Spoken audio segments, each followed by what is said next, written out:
Oh, yeah.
Thank you.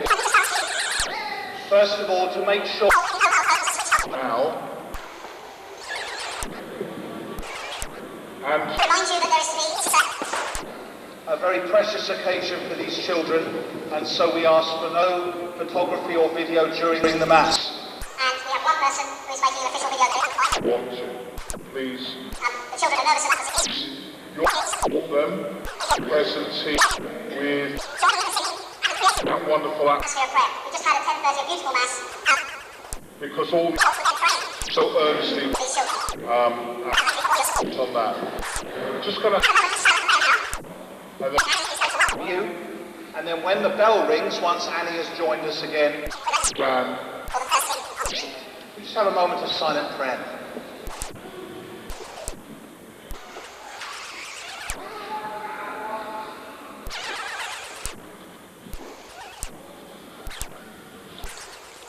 The parish welcome all the Holy Communion. Stay for some. Ask you to join us in prayers. You stand for the.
Parents and godparents, at times you will give them.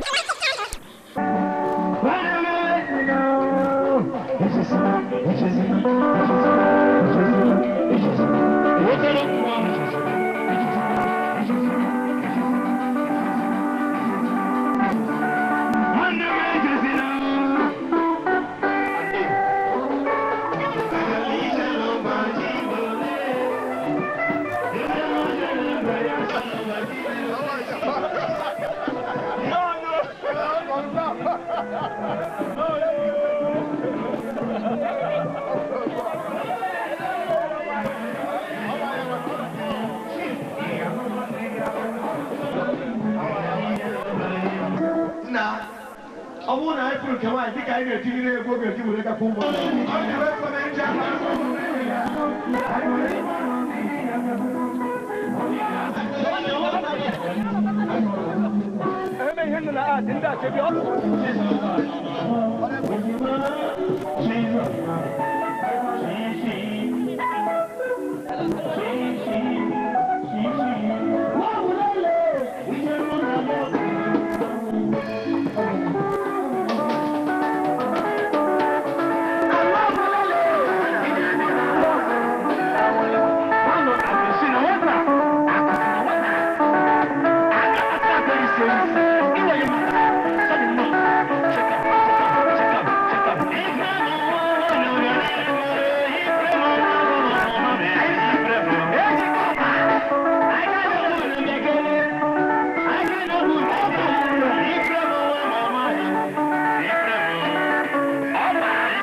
Okay, but excuse me.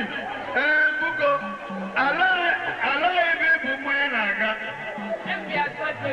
okay, so tag it, okay, what do you kill here? Okay,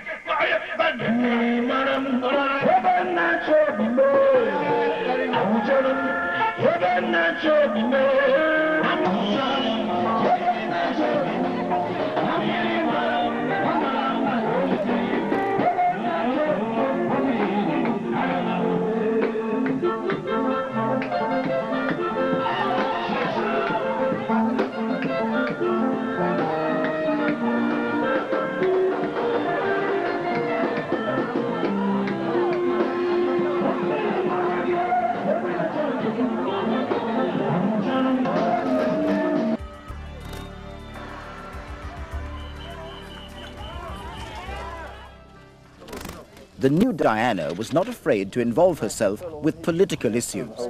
Her heartfelt but controversial campaign to outlaw landmines gave her a new sense of purpose and fulfillment. Charlie, who's behind you, is going to come in here. Take the charge next to the mine. Hello. But the search for personal peace was harder to achieve. She needed the press to publicize her causes. 1, 2, 3, firing. But that media attention came at a price.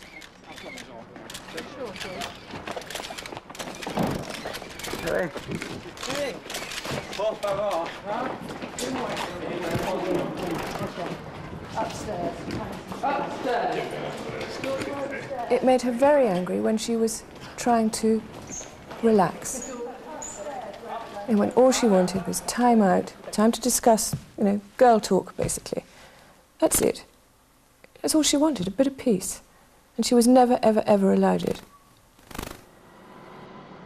In the final months of Diana's life, media attention reached epic proportions. There were rumors of a new romance, and the bounty hunters were out in force. The man in Diana's life was Playboy millionaire Dodi Al-Fayed. It seemed Diana might at last have found the true happiness that had eluded her for so long. But it was not to be.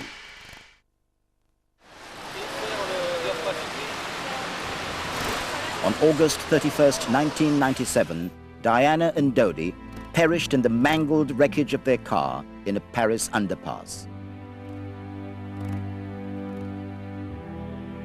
Le SAMU de Paris qui a effectué la réanimation initiale. À son arrivée à l'hôpital de la Pitié-Salpêtrière, elle présente... When she arrived at the hospital, she was already suffering hemorrhaging in the thorax. Then she suffered a stroke. Her death was recorded at 4 o'clock in the morning.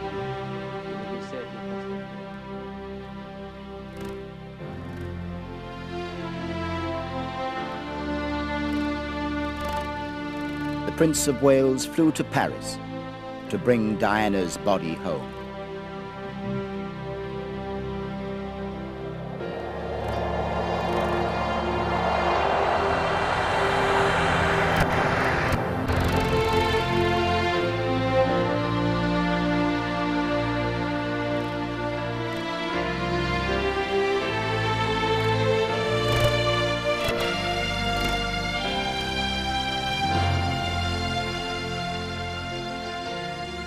You know how difficult things were for her from time to time. I'm sure we can only guess at, but the people everywhere, not just here in Britain, everywhere, they kept faith with Princess Diana. They liked her, they loved her. They regarded her as one of the people. She was the people's princess. And that's how she will stay, how she will remain in our hearts and in our memories forever.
Charles. Thank you so much. Thank you. Sorry. William. William. Thank you so much. Thank you. Oh, hold on. Thank you very much. Thank you. Since last Sunday's dreadful news, we have seen throughout Britain and around the world an overwhelming expression of sadness at Diana's death. We have all been trying in our different ways to cope. It is not easy to express a sense of loss, since the initial shock is often succeeded by a mixture of other feelings: disbelief, incomprehension, anger, and concern for those who remain. This is also an opportunity for me, on behalf of my family, and especially Prince Charles and William and Harry, to thank all of you who have brought flowers, sent messages, and paid your respects in so many ways to a remarkable person. I hope that tomorrow we can all, wherever we are, join in expressing our grief at Diana's loss and gratitude for her all too short life. It is a chance to show to the whole world the British nation united in grief and respect. She was an exceptional and gifted human being. In good times and bad, she never lost her capacity to smile and laugh, nor to inspire others with her warmth and kindness. I admired and respected her for her energy and commitment to others, and especially for her devotion to her two boys.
We are gathered here in Westminster Abbey to give thanks for the life of Diana, Princess of Wales, to commend her soul to Almighty God, and to seek his comfort for all who mourn. We particularly pray for God's restoring peace and loving presence with her children, the Princes William and Harry, and all her family. In her life, Diana profoundly influenced this nation and the world. Although a princess, she was someone for whom, from afar, we dared to feel affection, and by whom we were all intrigued. She kept company with kings and queens, with princes and presidents. But especially we remember her humane concerns and how she met individuals and made them feel significant. In her death, she commands the sympathy of millions. Whatever our beliefs and faith, let us with thanksgiving remember her life and enjoyment of it.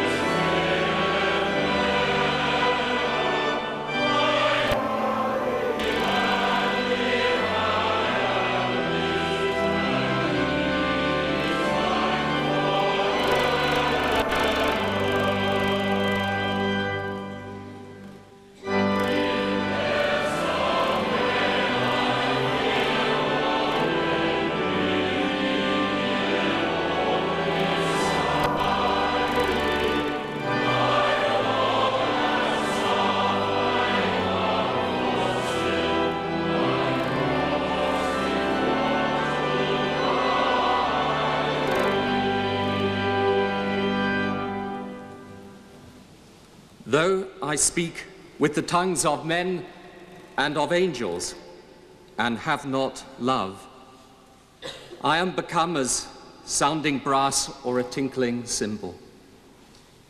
And though I have the gift of prophecy, and understand all mysteries and all knowledge, and though I have all faith so that I could remove mountains, and have not love, I am nothing. But the greatest of these is love.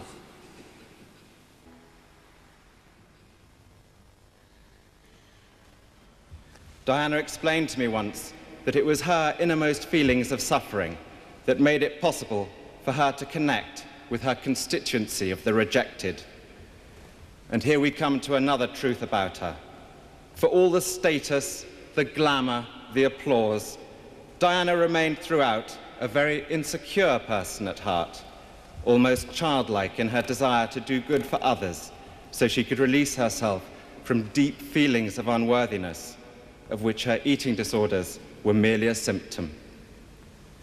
The world sensed this part of her character and cherished her for her vulnerability, whilst admiring her for her honesty. There is no doubt that she was looking for a new direction in her life at this time. She talked endlessly of getting away from England, mainly because of the treatment that she received at the hands of the newspapers. I don't think she ever understood why her genuinely good intentions were sneered at by the media, why there appeared to be a permanent quest on their behalf to bring her down. It is baffling. My own and only explanation is that genuine goodness is threatening to those at the opposite end of the moral spectrum. It is a point to remember that of all the ironies about Diana, perhaps the greatest was this: a girl given the name of the ancient goddess of hunting was, in the end, the most hunted person of the modern age. I would like to end by thanking God for the small mercies he's shown us at this dreadful time, for taking Diana at her most beautiful and radiant, and when she had joy in her private life. Above all, we give thanks for the life of a woman I'm so proud to be able to call my sister, the unique, the complex, the extraordinary and irreplaceable Diana, whose beauty, both internal and external, will never be extinguished from our minds.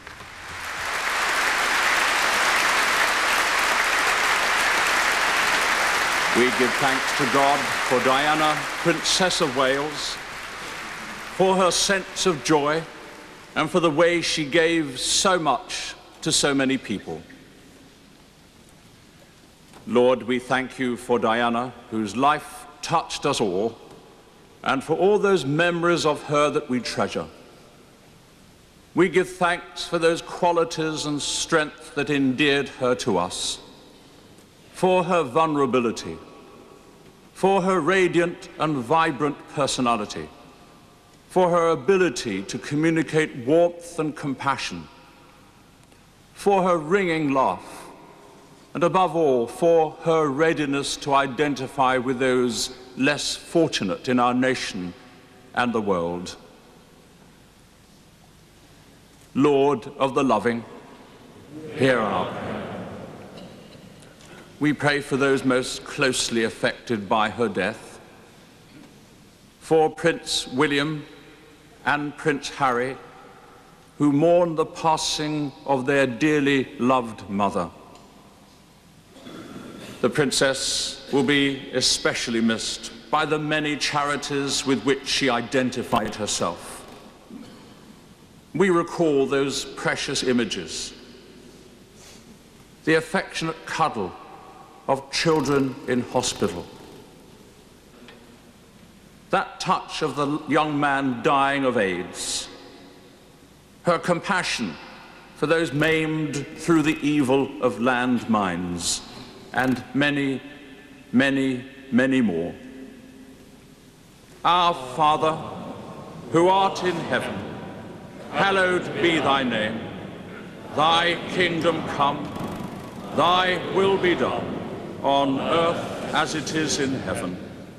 Give us this day our daily bread, and forgive us our trespasses, as we forgive those who trespass against us. And lead us not into temptation, but deliver us from evil. For thine is the kingdom, the power, and the glory, forever and ever.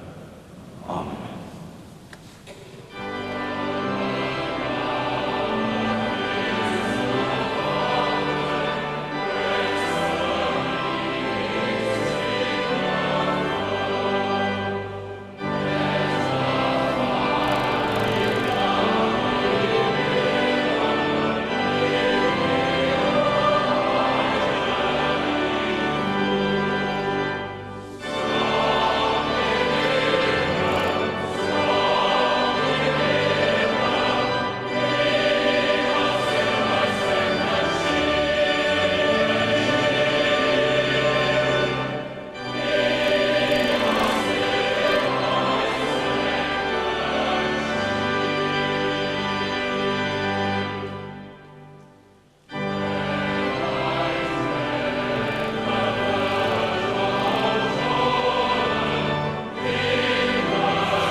Let us commend our sister Diana to the mercy of God, our Maker and Redeemer.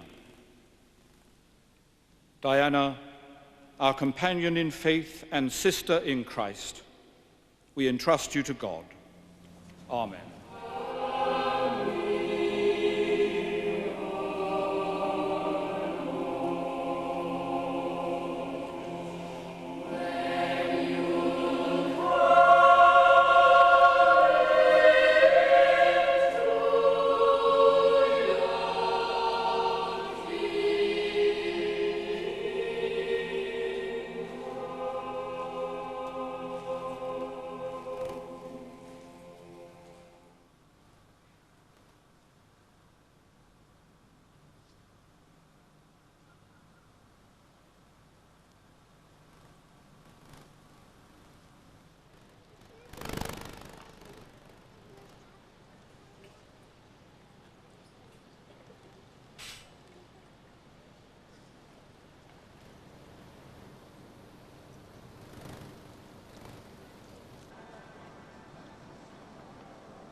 was called the Fairy Tale Princess when she married the future King of England in 1981.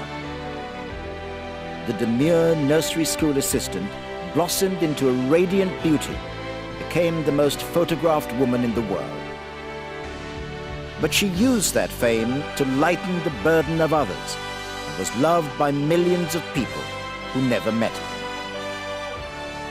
She personified the humanity and hopes of a generation, and in death, she became known as the People's Princess.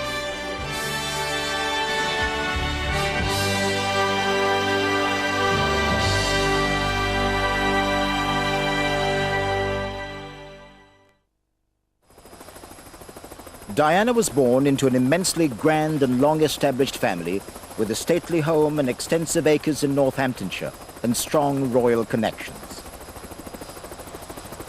Her father was Viscount Althorpe, who later assumed the family title and became the 8th Earl Spencer. Born on the 1st of July 1961, Lady Diana Spencer was brought up at Park House, a residence on the Queen's estate at Sandringham. Her childhood there was idyllic. Her parents had married in 1954. As a little girl, she loved to study these pictures, but the marriage did not last. Her mother walked out on the family when Diana was 6 years old, and she was heartbroken by her mother's defection. It left a deep and lasting scar. Good morning, everyone. She was packed off to boarding school and was seriously homesick. She did not excel in class, but compensated for a poor academic performance with her swimming. She won several prizes. She also developed a love of tap dancing and ballet, but grew too tall to contemplate a professional career. Diana had been very affected by her parents' separation. Her father remarried a woman that none of them, particularly Diana, liked. So it was a very unhappy child in their respects. She was being tugged back and forth, and well, her two elder sisters were at boarding school, and her brother was so young that a lot of it washed over his head. This did not happen with Diana. Diana was young enough to be at home and old enough to absorb all of the destructive lessons. After a brief spell at a Swiss finishing school, Diana moved to London and shared a flat with 3 girlfriends. She adored children and secured a job as a nursery school assistant. I wanted to teach children, and they said, why not come along? So I first started off doing afternoons, and then I took over the mornings and did whole days. But I only worked 3 days a week at kindergarten, and the other 2 I looked after American baby boy, which nobody seems to realise. It was very special to me. Diana was like many a young girl about town. She loved fashion and small supper parties. There were no boyfriends and no talk of romance. She led a simple, carefree existence. But that was about to change. A couple of years earlier, she had met Prince Charles, one of the world's most eligible bachelors. Charles's grandmother, the Queen Mother, believed the shy and innocent Lady Diana would make an ideal bride for the future King of England, and she fostered their relationship. In London, Diana was besieged by photographers and reporters as rumors of a royal romance circulated.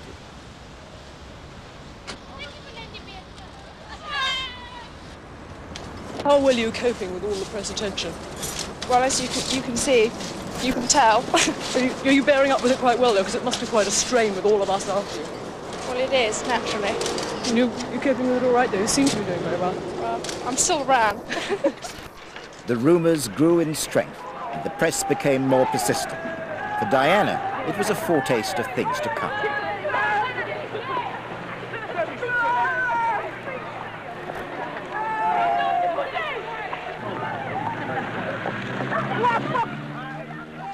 Is there any possibility of any announcement of your marriage in the near future? Can you tell me? Can you tell me if there's any possibility? I'm not going to say anything, I'm afraid. Right, but Prince Charles did give us a hint himself. He said we wouldn't have to wait too long. And they didn't. The engagement between Prince Charles and Lady Diana Spencer was announced in February 1981, and the bride-to-be faced her first formal photo call. What first photograph you've actually had with us together? She was the most beautiful girl I'd ever photographed, and she just glowed. And when she smiled, lit up the picture. You knew you had a wonderful picture.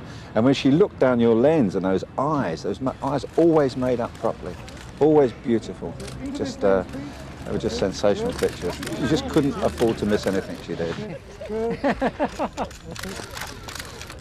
Good. Into this lens, please. One, four, honey. What do you think we've got in common? Sense of humour. Every outdoor activity, except I don't ride. So we never did that.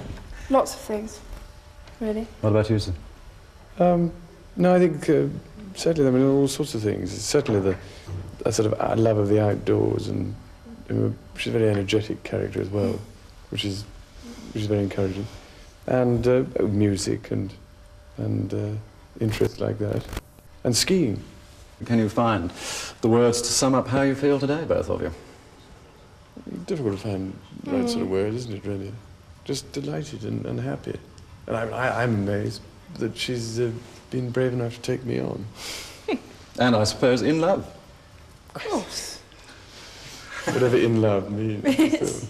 Well, it obviously put your own interpretation. Obviously means two very happy people. Yes. Once again, congratulations. Well, from us, congratulations. Thank you very much. Very kind.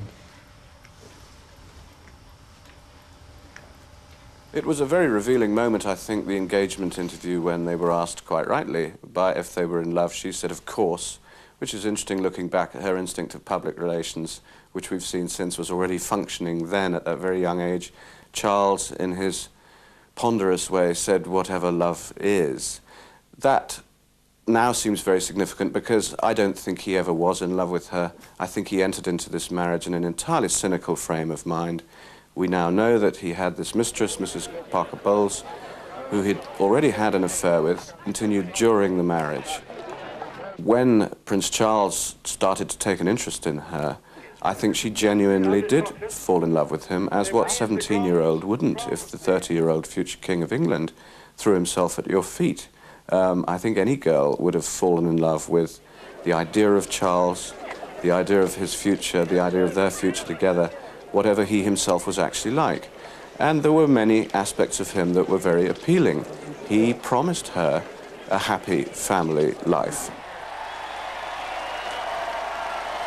As far as the public was concerned, it was a match made in heaven.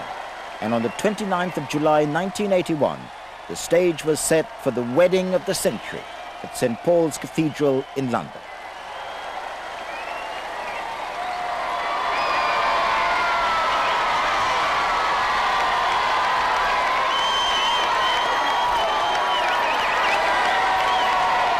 Prince Charles, before the wedding, could have been involved with 3 separate women. Amanda Knatchbull, the granddaughter of Earl Mountbatten, Anna Wallis, the daughter of a Scottish landowner, and the Princess of Wales, Lady Diana Spencer. And each one of those could have been a royal bride.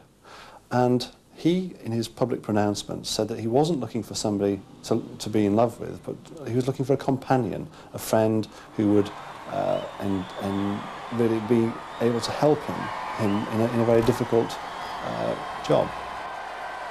It was a fairy story, because the whole thing up to the wedding, you know, that she was so innocent, so young, and kind of, you know, not used to all this glitz and glamour and stuff, and then suddenly, you know, she was going to marry this good-looking prince, and it was just fantastic. I mean, I get goosebumps just thinking about it. It was the most incredible time for all of us.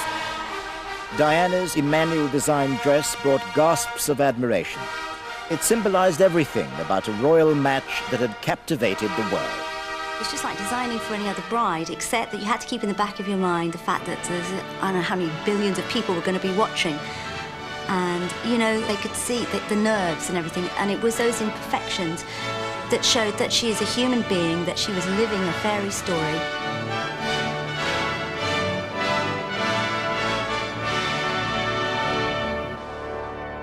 Diana was the first English woman to marry an heir to the throne for over 300 years.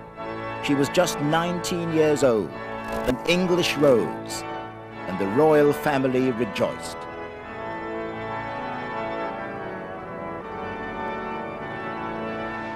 I, Diana Francis, I, Diana Francis, take thee, Charles Philip Arthur George, take thee, Philip Charles Arthur George, to my wedded husband, to my wedded husband, to have and to hold, to have and to hold, from this day forward, from this day forward, according to God's holy law, according to God's holy law, and thereto I give thee my troth.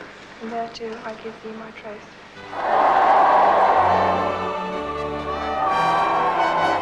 Here is the stuff of which fairy tales are made. The prince and princess on their wedding day. Across the globe, 1,000 million people tuned into the royal wedding. In the course of the day, the shy nursery school assistant was catapulted to the status of international superstar.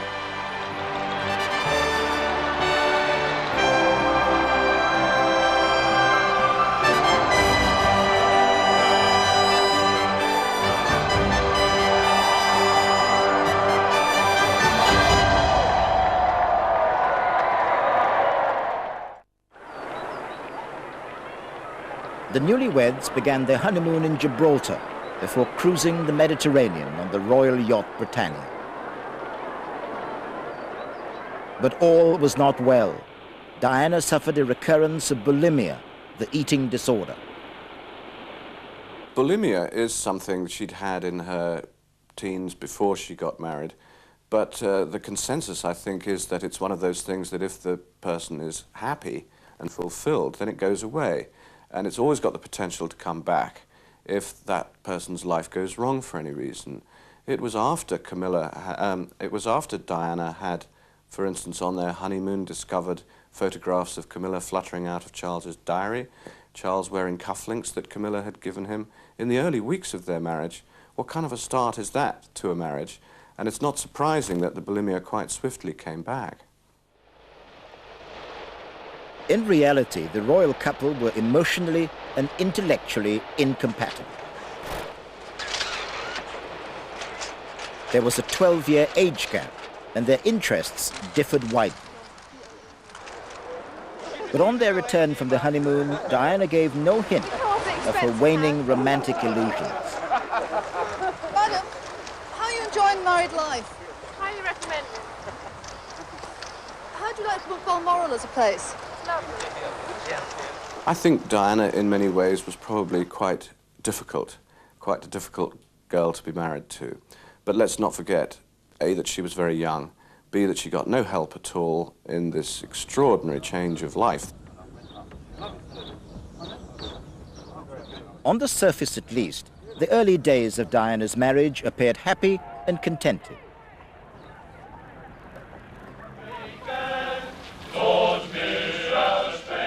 The royal couple's first official tour was to the Principality of Wales. Shy Di was an instant hit. She had an easy and open manner, and the crowds loved it.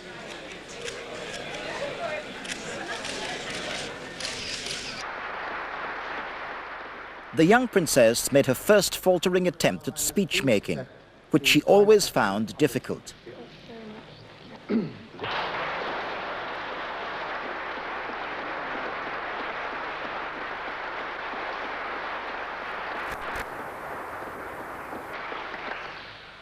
I am extremely grateful to you, Lord Mayor, and to the City Council, and to the City of Cardiff, for granting me the freedom of the city. I realise it is a very great honour, and I am most grateful. I would like to try to express my thanks to you in Welsh, also. Mae'n blesar cael dod e Gymru, hoffwn ddod eto yn fuan. Diolch yn fawr.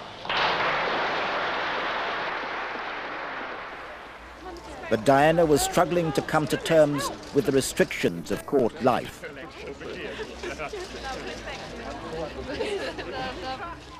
Haunted by the rapidly unraveling relationship with her husband, the picture postcard princess felt isolated and increasingly desperate. The birth of Prince William in June 1982, 11 months after the royal wedding, set the seal on what seemed a fairy tale marriage. May we see your son, Your Royal Highness? Will's arrival was a cause for celebration throughout the land. In reality, Diana suffered badly from pre- and postnatal depression and continuing bouts of bulimia that reduced her to a deeply disturbed state. She later confessed to attempts at self-mutilation.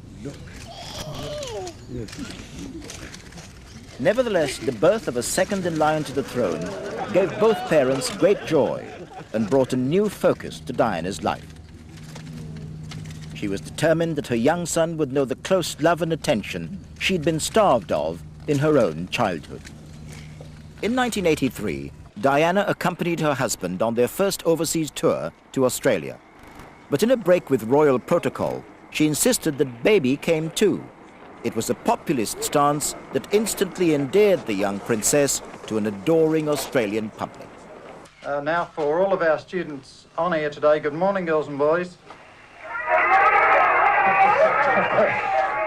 They were bowled over by her openness and informality. Does Prince William have a favourite toy? Jamie, he loves his koala bear he's got. But he hasn't got anything particular. He just likes something with a bit of noise. He got a plastic whale that throws things out the top, little balls. The newlyweds were perfectly in step and enchanted everyone around them. The royal match appeared flawless. That was a real love trip every day, and they just used to hold hands, and he was very tactile, and he would always be touching her and making sure she was comfortable, and I remember he would reassure her, and he would hold her hand and smile at her and say, "You're doing a great job, darling," and that was the most wonderful, wonderful trip. The rapturous reception was repeated a few weeks later in British Columbia, Canada. Everybody wanted to embrace the beautiful princess, and Di Mania was born.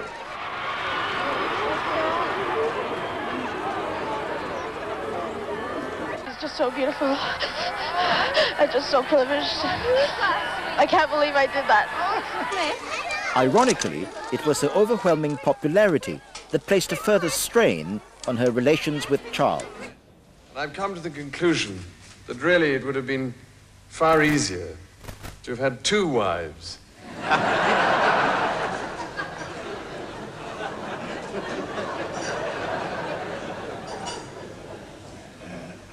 To have covered both sides of the street. And I could have walked down the middle, directing the operation. He became jealous that she was more popular than him. If they arrived somewhere together and they went to separate sides of the crowd, the side that he went to would groan. Now, that would be difficult for any of us to handle, but he didn't handle that very well, and that, within the marriage, gave her a little bit more power, a little bit more self-confidence. That growing self-confidence showed in every aspect of her life.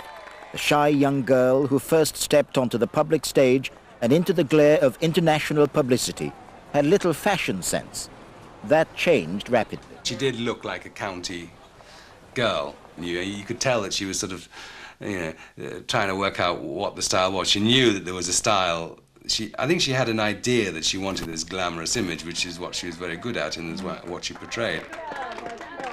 She did look like a nursery school teacher. All the photographs of her in the billowing skirts and sort of slightly transparent and very innocent, and that's what she was like. And when she came into us, she was very much like that, and she was looking for a dress for her first big occasion out with Prince Charles, and I think it was at the Guildhall. And she saw a black dress hanging there, and she decided to wear that, and from that day on, I mean, she was a fashion icon. David and Elizabeth Manning. Hello, good morning, ma'am. The sketches were marvellous. Shall we Have you got lots of material in there? Yeah. She'd say, look, I'm going on this tour and I'll need to be covered up, and, you know, she'd tell us the restrictions that were imposed by the different cultures and things. And then we just get on with it, and we knew the colours that she liked and the looks by then. So we would just come up with, like, tons of drawings. It's a difficult one, is because I've got to hide my elbows, 3/4 length in hem, and a sort of crew all-round neck. So we would lay them all out on the floor, and she'd be down there on the floor with us, sorting through it all. And it was great, real collaboration. So, I think we might avoid the spots. Yeah, okay. Remove those. I think she was aware of the importance of being seen, because people come along, they want to see the princess, and they, you know, they expected her to stand out in a crowd. And so we use a lot of emerald greens and pinks, all those kind of colours, and they look great on her. She's got the right skin colour and hair, and she looked great. I quite like what you've done there. Just like a sort of... You're a top knot? Like a band. Yes, I'd love to wear that. Really? Could I do it with my mop? Yes. We could tempt it. Well, that's easy. Well, we can do that. Diana became intrigued by the world of high fashion and was a swift learner. She was rapidly developing her own sense of style. With her own natural good looks, she began to fulfill the fantasy role of princess as no other British royal had done before her.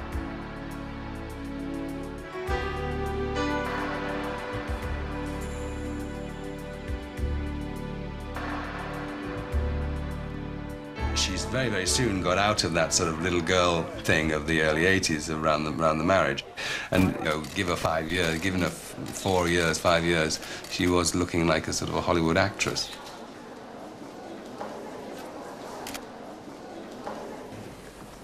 But the fashion-conscious Di was equally vigorous in undertaking enormous amounts of charity work.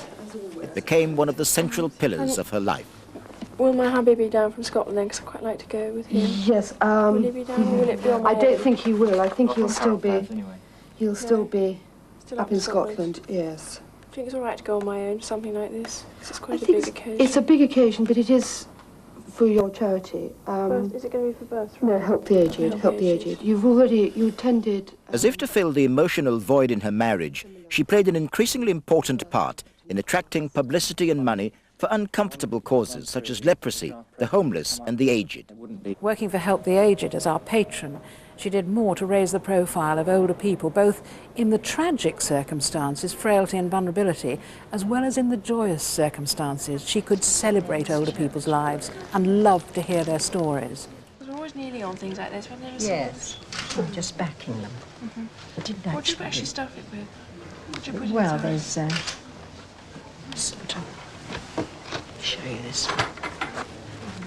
When you made a backing them, it was soft. Yes. It's not a lot of tights going in there. is it? People would come up to me beforehand and they say, oh, we've only got a couple of minutes to meet her. I really don't think that's enough, and, you know, I think perhaps we ought to be meeting her for longer. And I always used to say, you know, it's absolutely fine, because I knew what they didn't know, which was that at the end of the time they'd met her, they'd come back to me and say, she spoke to me for hours. And were you in a motorbike accident? I was in a driving accident. Died in the water watch too shallow. So how long do they work you in here for in the morning? Long enough, I suppose. Long enough, yeah. Well, are you able to sleep in the afternoon? She had that ability to make people feel included and to make other people the centre of attention. And actually that's a special gift, and not many people have it. And she had it in enormous abundance. And obviously, so we're parents to them as well. You're building extensions on your we are. All these people. We just as a happy family, you know. Yeah. I mean, I was one of 9, so we was used to sharing. Yeah, we was used to sharing, you know.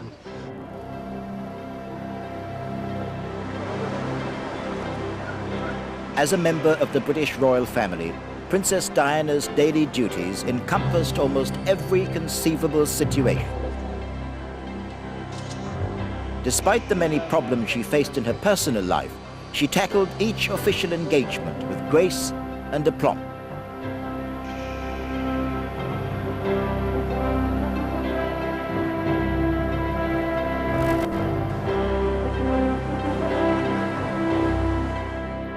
Wherever she went, she seemed to light up the lives of those around her. Who's that? I thought you might ask that one. Who's that? Who does she belong to? Yours. She would bring even to the most formal occasions a sense of informality and fun. Everyone who met her spoke of that magic touch and her ability to affect the lives of ordinary people. And then onto the parade ground. That takes about a minute. I won't actually. How many times have you practiced this? Yeah, I'll fit a thing on it.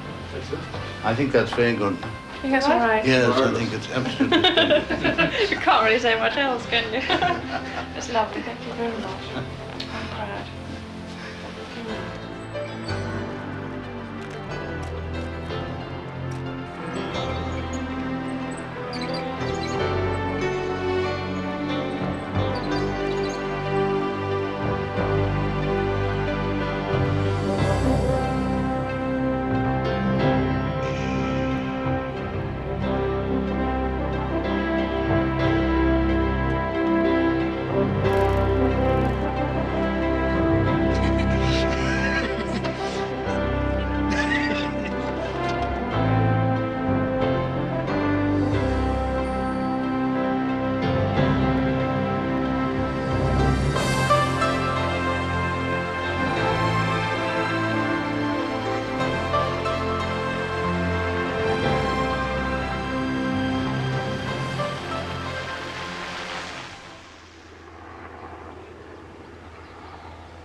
By 1984, Diana was pregnant again, and the royal couple enjoyed the happiest period of their married life. A short while later, on September the 15th, at St. Mary's Hospital in London, Prince Harry was born. But what should have been a joyous occasion for both Charles and Diana quickly turned sour. After Prince Harry was born, she said to her friends, he looked at Harry, he expected to have a girl, he wanted a girl, and he said, oh, it's a boy, and it's got red hair. A red hair is a Spencer characteristic. So she says herself that something inside died on that day, on the day that Harry was born, and from that moment onwards, her staff, her friends, and all those around her could feel the chill surrounding Charles and Diana. Diana was concerned that the sorry state of her marriage should not affect the lives of her sons. Memories of her own unhappy childhood reinforced her determination to become the best mother in the world. With typical tenacity, she made the young princes the center of her life.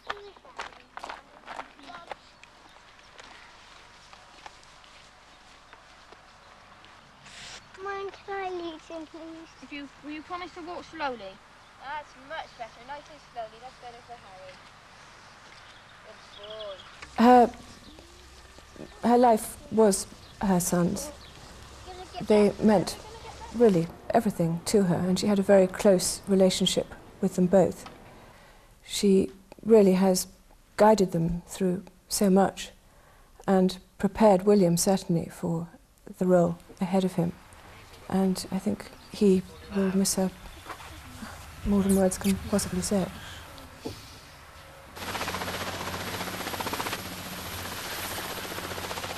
She wanted them to be in touch.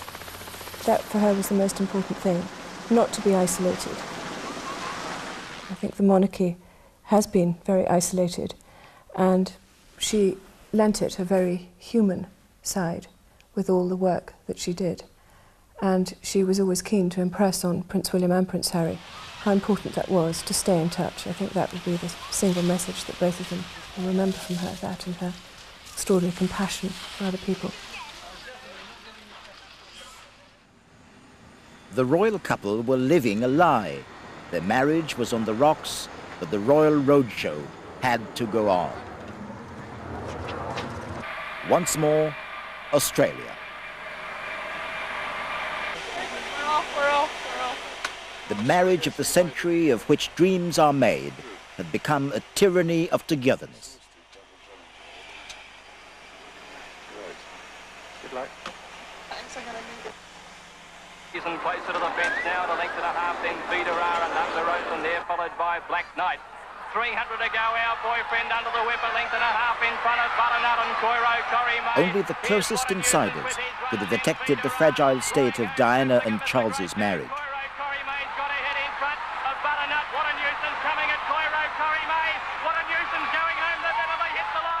But for the royal couple, it was not all fun at the races.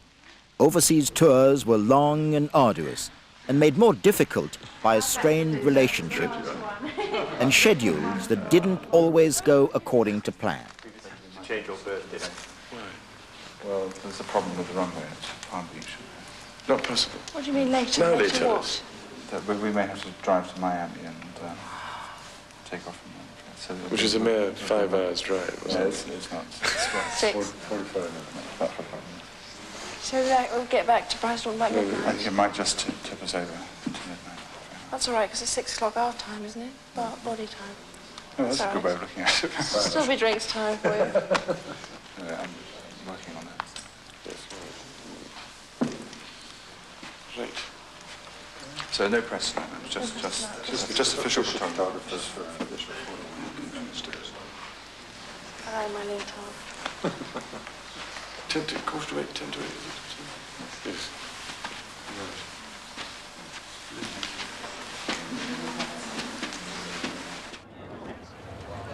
Their first visit to the United States followed, where a curious press corps mustered in force to report on a presidential welcome for the royal couple.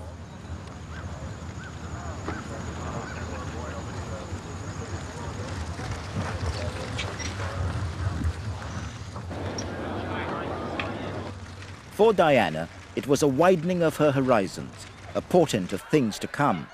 In later years, it was America that responded most enthusiastically to the charismatic English princess with the film star looks.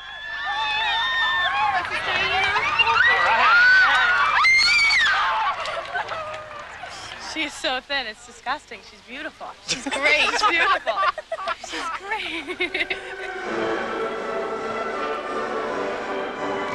Back in England, Diana extended her patronage to an ever-widening circle of groups and causes. She passionately wanted to do good and possessed an instinct for human relations, the true touch of a princess, which was unequalled. Because the gala was wonderful. Adored that. You enjoyed it, didn't you? I had a cold, much to Harold's horror. Every time there was a quiet moment, what's going on? I loved it. You didn't look it. It doesn't show in your eyes when you have it. Oh, I mean, just yeah. No, but some people's eyes go dull.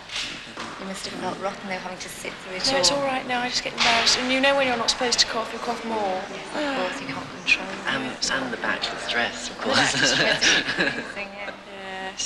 Didn't think I had the pearls down the back that night. No, you didn't. I learnt that. I was very uncomfortable when I wore that. When you stabbed in the back.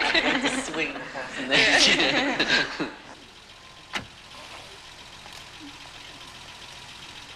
Although Charles and Diana now only came together on official occasions, they still maintained the facade of a rock-solid marriage. This was the young Prince Harry's first day at school. Divorce seemed out of the question, as it would mean the destruction of everything the royal family stood for.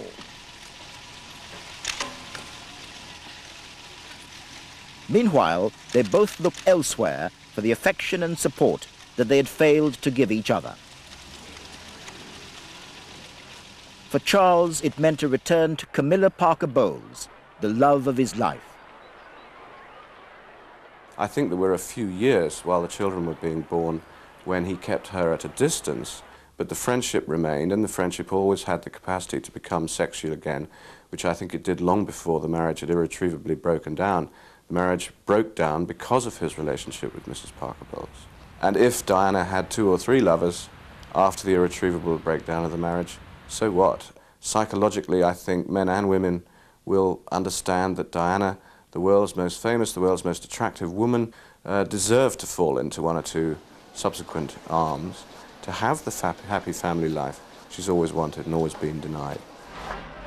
In February 1992, evidence of the strange in their marriage became public when Diana spurned Charles's attempt to kiss her at the end of a polo match.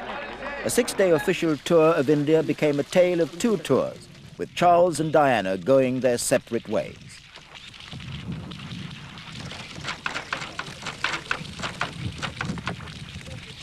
Prince Charles went to the Taj Mahal some 10 years before the visit towards the end of the marriage. It is one of the world's most romantic places. When they did go to India together, he didn't take her. He chose to stay behind in Delhi. A wiser prince than I would have opted for a visit to the Taj Mahal and the Red Fort at Agra, which I believe is where some, at least, of the greatest pundits of the press think I ought to be anyway. She famously now posed for a photograph alone, therefore looking very solitary, and it became the main one of what were called a series of postcards home, another one at the pyramids in Egypt, where she was sending clever signals to the world that she was very alone in this marriage. It was this bombshell book that finally blew the lid off the royal marriage. In June 1992, Andrew Morton's Diana, Her True Story was published with the princess's tacit consent. It claimed that she was trapped in a loveless marriage and was desperately unhappy. Despite the book's claims that Charles was a distant father, uncaring husband, and adulterer, the couple embarked on a disastrous state visit to Korea a few months after publication. Diana denied any involvement with the book, and no statements were forthcoming from Buckingham Palace. In the absence of any official statements or other information or interviews, body language becomes immensely important. And it was the body language of that trip, the Korea trip, that showed that this marriage had broken down. And Diana's antennae, I think, were much more alert to this body language. Again, you can call it media manipulation if you want to, but awareness of the media, than Charles, who just gritted his teeth and got through it. Diana returned from the Korean fiasco alone, and speculation was rife. The British public, who'd expected so much of Charles and Diana in 1981, were left confused and perplexed. A further bombshell awaited them. It is announced from Buckingham Palace that, with regret, the Prince and Princess of Wales have decided to separate. Their Royal Highnesses have no plans to divorce, and their constitutional positions are unaffected. This decision has been reached amicably, and they will both continue to participate fully in the upbringing of their children, while continuing to give a wholehearted commitment to their public duties. Your patron has never been happier to see you. Whatever uncertainties the last few weeks may have brought, I want you to be certain of this. Our work together will continue unchanged, especially now as Christmas brings its own painful stresses to so many people in need.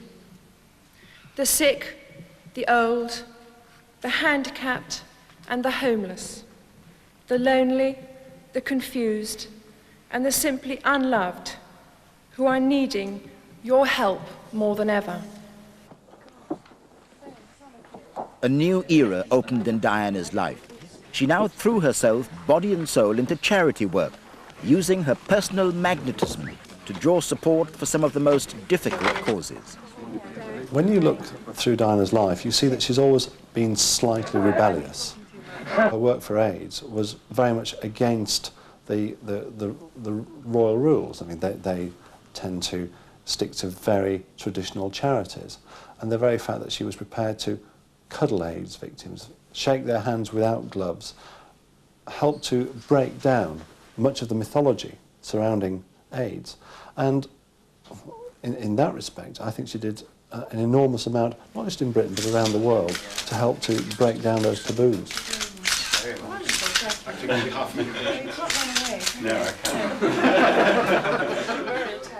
She had the common touch. It's no secret that we used to go to a hospice and people would stay alive knowing she was going to come, and they wanted to see her so much they would carry on living because this woman just had the touch. She would sit on the beds of the patients and hold their hands. I remember in Brazil once, you know, she cuddled these AIDS babies when AIDS was a real dirty word, you know, but Diana almost single-handedly took the stigma out of AIDS. HIV does not make people dangerous to know, so you can shake their hands and give them a hug. Heaven knows they need it. She had a complicated personality. Who doesn't? But just this, this underlying enormous compassion and capacity to give and to respond to people who were suffering on exactly their level. She understood about suffering. She'd suffered so much herself that she was able to, it was really a language, an emotional language that she understood. She became aware not just of her ability to be the fairy on the Christmas tree, but to be a woman who could bring attention to subjects that were neglected. And not only subjects that were neglected, but subjects in which she herself got a real buzz out of being involved. She started with the glitz and then went to the things that were far less glamorous, which gave her more satisfaction. I think we ought to retire gracefully. Armed with nothing more potent than a smile and a kindly word, she reached out to others with her personal gospel of giving and caring.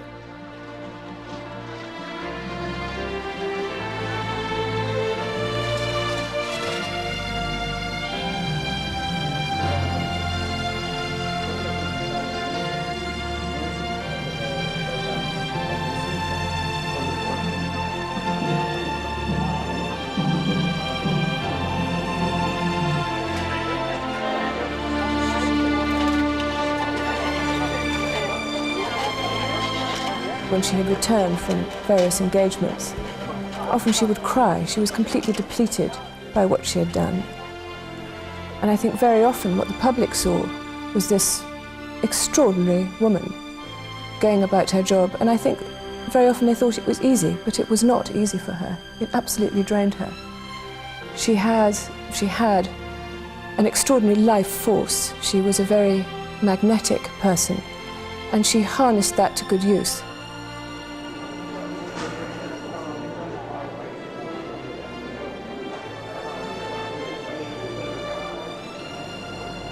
Two things stand like stone: kindness in another's trouble, courage in your own. At home, Diana brought one of her own long-standing problems to center stage, her battle with bulimia. Ladies and gentlemen, I have it on very good authority that the quest for perfection our society demands can leave the individual gasping for breath at every turn.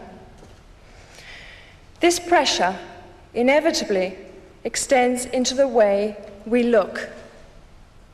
Eating disorders, whether it be anorexia or bulimia, show how an individual can turn the nourishment of the body into a painful attack on themselves.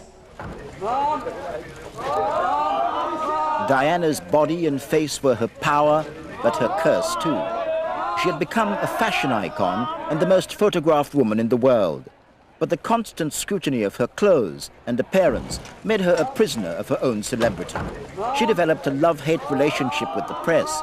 It became an ever-present and increasingly complicated part of her life. She became astute at manipulating the media to make a point. On the day that Charles confessed to having an affair with Camilla Parker Bowles, she stole the headlines by wearing that now famous revealing black dress. I think she understood the newspaper photographers that were there covering her as an assignment.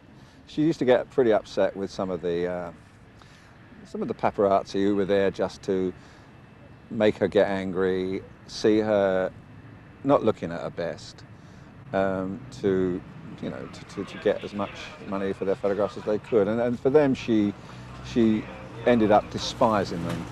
The press pried into her private life to an alarming degree. There were so-called secretly recorded tapes everywhere.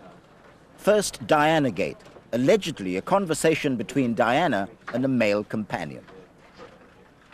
Then Camilla-gate, allegedly between Charles and his lover. Then the Highgrove tapes, supposedly of arguments between the prince and the princess at their country home. The final straw came when a newspaper published pictures of the princess working out in a gym. It led Diana to speak out about the intolerable pressure she was living under. When I started my public life 12 years ago, I understood the media might be interested in what I did. I realized then their attention would inevitably focus on both our private and public lives. But I was not aware of how overwhelming that attention would become, nor the extent to which it would affect both my public duties and my personal life in a manner that's been hard to bear. My first priority will continue to be our children, William and Harry, who deserve as much love and care and attention as I am able to give, as well as an appreciation of the tradition into which they were born. Diana lavished love and affection on William and Harry and was determined that they should live as normal a life as possible. Her happiest days were with her boys. The divorce from Charles became official in August 1996.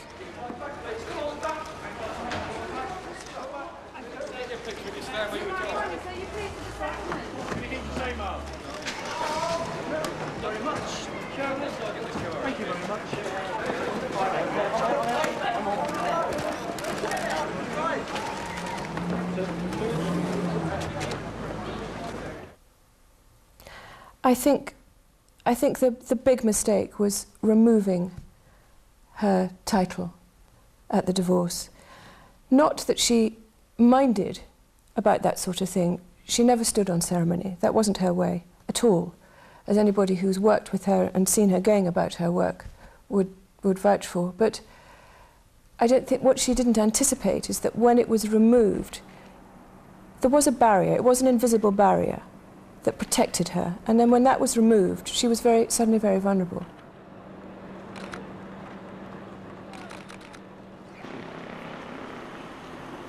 But even though Diana was no longer a royal highness, the press continued to track her every move. There was no escape.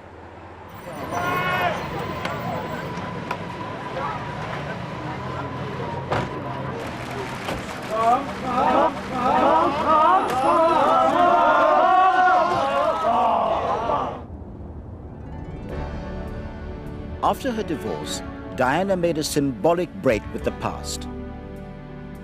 She sold 79 of her designer dresses at a charity auction in New York.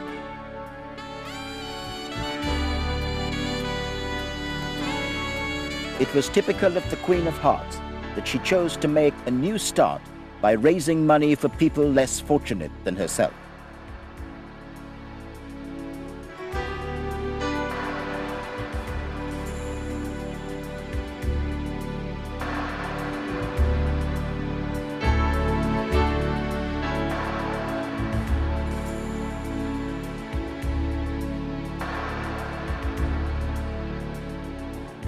The auction raised a staggering £2 million.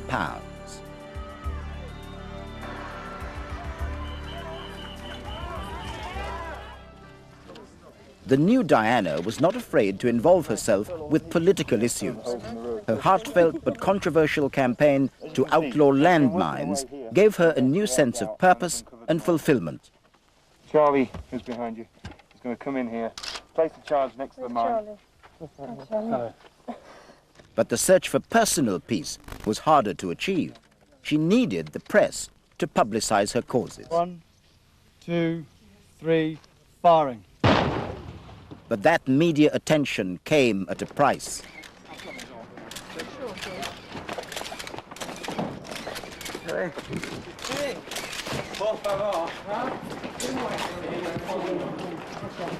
Upstairs. It made her very angry when she was trying to relax. And when all she wanted was time out, time to discuss, girl talk, basically. That's it. That's all she wanted, a bit of peace. And she was never, ever, ever allowed it. In the final months of Diana's life, media attention reached epic proportions. There were rumors of a new romance, and the bounty hunters were out in force. The man in Diana's life was Playboy millionaire Dodi Al-Fayed. It seemed Diana might at last have found the true happiness that had eluded her for so long. But it was not to be.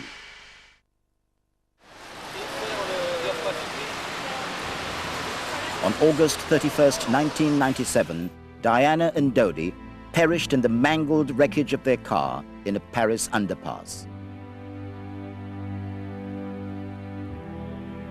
Le SAMU de Paris qui a effectué la réanimation initiale. À son arrivée à l'hôpital de la Pitié-Salpêtrière, elle présente... When she arrived at the hospital, she was already suffering hemorrhaging in the thorax. Then she suffered a stroke. Her death was recorded at 4 o'clock in the morning.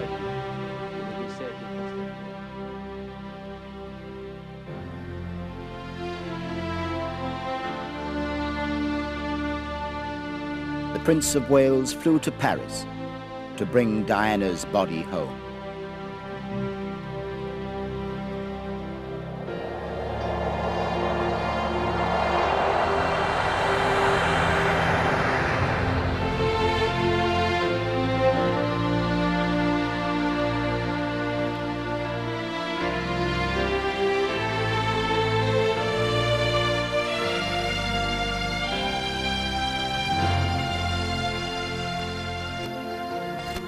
You know how difficult things were for her from time to time. I'm sure we can only guess at, but the people everywhere, not just here in Britain, everywhere, they kept faith with Princess Diana. They liked her, they loved her. They regarded her as one of the people. She was the people's princess. And that's how she will stay, how she will remain in our hearts and in our memories forever.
Trouble. Charles. Thank you so much. Thank you. Sorry. William. William. Thank you so much. Thank you. Oh, hold on. Thank you very much. Thank you. Since last Sunday's dreadful news, we have seen throughout Britain and around the world an overwhelming expression of sadness at Diana's death. We have all been trying in our different ways to cope. It is not easy to express a sense of loss, since the initial shock is often succeeded by a mixture of other feelings: disbelief, incomprehension, anger, and concern for those who remain. This is also an opportunity for me, on behalf of my family, and especially Prince Charles and William and Harry, to thank all of you who have brought flowers, sent messages, and paid your respects in so many ways to a remarkable person. I hope that tomorrow we can all, wherever we are, join in expressing our grief at Diana's loss and gratitude for her all too short life. It is a chance to show to the whole world the British nation united in grief and respect. She was an exceptional and gifted human being. In good times and bad, she never lost her capacity to smile and laugh, nor to inspire others with her warmth and kindness. I admired and respected her for her energy and commitment to others, and especially for her devotion to her two boys.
We are gathered here in Westminster Abbey to give thanks for the life of Diana, Princess of Wales, to commend her soul to Almighty God, and to seek his comfort for all who mourn.